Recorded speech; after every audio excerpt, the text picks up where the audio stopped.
Hi, my name is Chris Olson. I'm a member of the Finance Committee here at Good Shepherd, and I want to just talk to you for a couple minutes about budgeting for mission.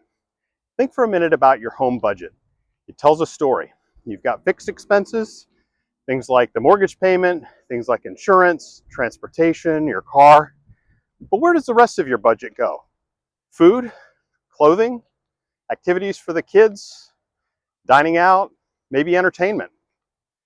If you take a hard look at your budget and where you spend your money, you can see what your real priorities really are. Do they show concern for those in need?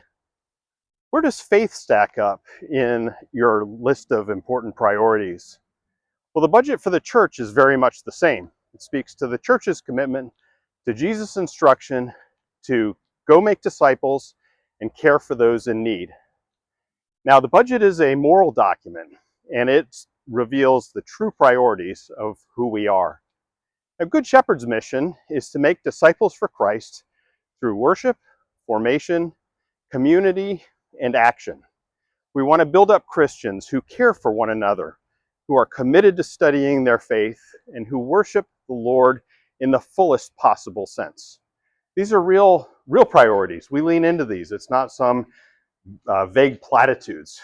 So let's talk briefly about the budget. In 2025, over 75% of our budget went to those fixed expenses, the things that we need to do to keep the plant running here and have church on Sundays. In fact, a very small portion of our budget, less than 5%, goes to those things that I just talked about in the mission, including outreach and direct spend on our various programs.